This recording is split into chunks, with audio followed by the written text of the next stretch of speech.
بات ہوئی ہے یہ مسلسل کئی دنوں سے چل رہا ہے اور ظاہر ہے کہ سویلینز کا ملٹری ٹرائل یہ ایک اس وقت برننگ ایشو ہے اور بہت بڑا ایک کنسرن ہے پاکستان کی 25 کروڑ عوام کے لیے. یہ بہت ایک سراسیمگی کا ایک سوال بنا ہوا ہے اور جس انداز سے پکڑ دھکڑ پہلے دن 9 تاریخ اور 10 کو پہلے 4000 انہوں نے کہا کہ ہم نے جو ہے آفیشلی سسپیکٹس جو ہے پکڑے ہیں سارے پاکستان سے، وہ فگر جو ہے 10,000 پر چلا گیا اور پتہ نہیں بڑھتا چلا گیا. سو اس لیے کچھ دنوں کے بعد پھر جب کور کمانڈرز کی میٹنگ ہوئی اور انہوں نے اپنا اعلامیہ جاری کیا اور پھر فارمیشن کمیٹی اور پھر اسمبلی نے اس پر جو ہے انگوٹھا مارا اور پھر ایک قراردادیں کابینہ کی جانب سے آئیں تو ملٹری کورٹس کا کانسٹیٹیوشن ہو گیا اور اس کے بعد جو ہے سویلینز کو 102 لوگوں کو اینٹی ٹیررزم کورٹ کی عدالت میں درخواست دے کر جو ہے ملٹری آفیشلز نے ان کی کسٹڈی جو ہے اپنے پاس لے لی، جو آج تک پتہ نہیں ہے وہ کہاں رکھے جا رہے ہیں، کس حالت میں ہیں، کیونکہ نہ ان کو کسی خاندان کے فرد سے ملنے دیا گیا ہے اور نہ ہی ان کے بارے میں کسی کو کوئی خبر ہے کہ وہ کہاں ہیں اور کس حالت میں ہیں. تو اس پر جو ہے چودھری اعتزاز احسن صاحب نے پٹیشن دائر کی، جس کا میں وکالت کے جو ہے مجھے یہ اعزاز ملا وکالت کرنے کا، اور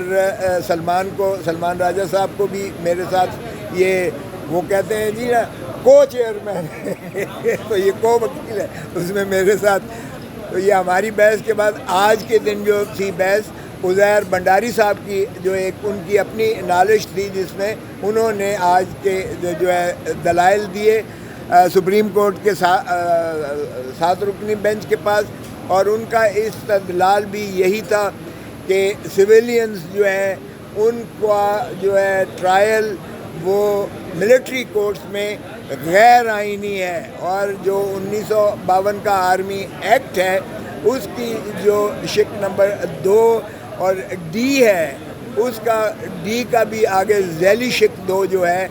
وہ اس میں جو سویلینز کو یہ 1967 میں ترمیم کر کے لایا گیا، یہ دراصل غیر آئینی ہونے کے ناطہ سے یہ کالعدم متصور کر کے اسے قرار دیا جائے آرٹیکل 8 میں کہ کیونکہ یہ بنیادی حقوق کے متصادم ہے.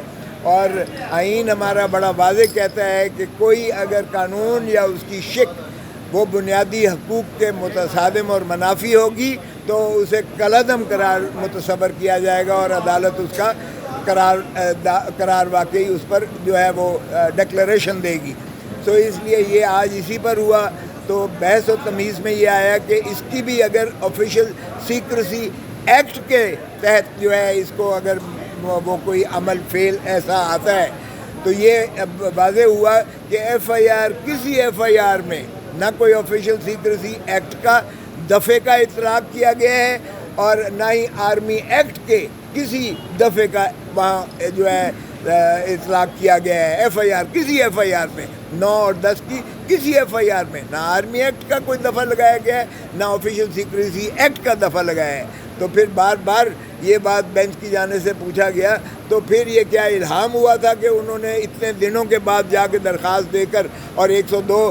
اشخاص کی جو ہے کسٹڈی جو ہے یہ لے لی آرمی کے جو ہے. اور پھر جس طریقے سے جو ہے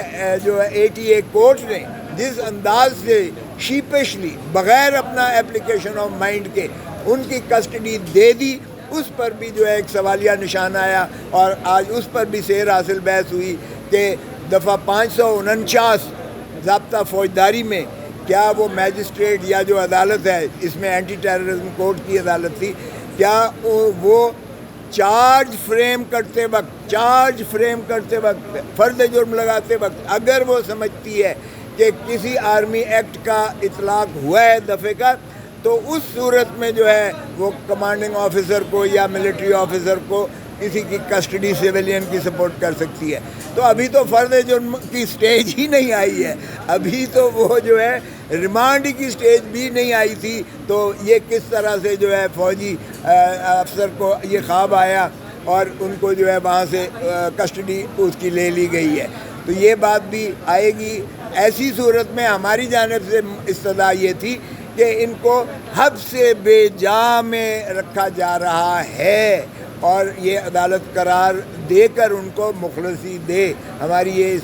استدلال میں بھی ہے, ہماری یہ پریئر میں بھی ہے. تو آج اس پر جو ہے تقریباً 2.5-3 گھنٹے جو ہے بھنڈاری صاحب نے اس پر کی, اور مختلف جو ہے حوالہ جات, بریگیڈیئر ایف بی علی کا بھی حوالہ دیا گیا. اس میں بھی ملزم ایکیوزڈ کی تعریف کی گئی, اور ایکیوزڈ کی تعریف بعد میں جب فراز صاحب کو اغوا کیا گیا تھا تو سیف الدین سیف نے ایک پٹیشن کی تھی جس کا حوالہ دیا گیا کہ ابھی ایکیوزڈ ہی وہ اس وقت بنتا ہے جب فرد جرم عائد کی جائے. تو ابھی ایکیوزڈ نہ بنے ہوں تو کسٹڈی ہی نہیں جا سکتی ہے. یہ بات بھی آئی. احمد فراز کو اس وقت جو ہے جب نالش ہوئی تھی تو ان کو مخلصی ملی تھی, رہا کر دیا گیا تھا, اور کہا تھا ایک پٹیشن پینڈنگ ہے. تو ان چیزوں کے بعد جب ہماری جانب سے استدلال ہو گئے تو اٹارنی جنرل صاحب کو بلایا گیا, اور جو احکامات سپریم کورٹ نے دیے تھے کل کی سماعت میں تو وہ ان سے استفسار ہوا. تو انہوں نے 102 اشخاص کی فہرست عدالت کو دی, اور اس میں انہوں نے کہا کہ یہ 102 لوگ جو ہیں آرمی کسٹڈی میں ہیں, جو 539 ضابطہ فوجداری میں جو لی گئی ان کی کسٹڈی. اور پھر بینچ نے کہا کہ کیوں اس کو آپ پبلک کیوں نہیں کرتے. تو اس پر اٹارنی جنرل نے ان سے وقت مانگا ہے کہ وہ پوچھنے کے بعد بتائیں گے. ہم نے اور بینچ کی جانب سے بھی آیا کہ عید آیا چاہتی ہے, آپ ان کو اس لیے جو ہے یہ پبلک نہیں کرتے تاکہ ان کے خانوادے کو پتہ چلے کم از کم. تو اٹارنی جنرل نے کہا کہ فون پر ان کو ایک کر کے اپنے کسی عزیز سے, کسی رشتہ دار سے ان کو بات کروائی جائے گی. یہ انہوں نے 24 گھنٹے کے اندر یہ کمٹمنٹ دی ہے کہ آج ہی ان کی جو ہے بات کروائی جائے گی, تاکہ وہ ان کے خانوادہ, ان کے گھر والے جو ہیں, ان کے بیوی بچے جو ہیں, ان کے ماں باپ جو ہیں, بہن بھائی ہیں, جو بھی ان کے عزیز و اقارب ہیں, ان کو کم از کم یہ تشفی اور تسلی ہو کہ ان کا جو عزیز ہے وہ کسٹڈی میں ہے اور کس حالت میں ہے. یہ ان کے ساتھ بات چیت آج کروانے کا اندیا دے دیا ہے. اور اس کے بعد انہوں نے جب یہ کہا کہ جی ان کی تو کتابیں بھی انہوں نے کہا کہ فراہم کر دی جائیں گے, فروٹ اگر ان کو دینا چاہیں تو وہ دے دیے جائیں گے. کھانے پر انہوں نے کہا کہ وہ جو ہے ظاہر ہے کہ اس کا جو ہے وہ کیا کرتے ہیں اس کا جو ہے چونکہ فوڈ کا وہ تجزیہ کرنا مقصود ہوتا ہے تو پھر اس پر کافی وہ ہوا کہ جی ان کو بہتر کھانا دیا جا رہا ہے, جو عام جیلوں میں, عام پولیس کسٹڈی میں ہوتا ہے, اس سے بہتر کھانا دیا جا رہا ہے. تو یہ میں نے بعد میں اٹھ کے میں نے کہا جی میں بطور گورنر اور بطور اٹارنی جنرل میں دیکھ چکا ہوں, آرمی کسٹڈی کو بھی میں نے دیکھی ہیں جیلیں, اور میں نے معائنہ کیا ہے عام پولیس جیلوں کا بھی معائنہ کیا ہے. لیکن میں اس لیے اس پر کوئی اور بات نہیں کروں گا کیونکہ یہ ریاستی آداب کے منافی ہوتا ہے, سو میں اس میں نہیں جاؤں گا. لیکن ان 25 کروڑ عوام کا جو اس وقت تجسس ہے, خدا را اس کو سیٹ ایٹ ریسٹ کریں. تو جج صاحب نے باہر کے اس پر انہوں نے کہا ہے, ہم نے آگے استدلال یہ کی اور میں نے دکھایا سی ایم اے جو ریکارڈ پر ہے اس کے صفحہ نمبر 20 پر 3 سالوں میں یہ انٹرنیشنل کورٹ آف جسٹس کا رپورٹ ہے, آفیشیل سرکاری رپورٹ ہے پاکستان کی.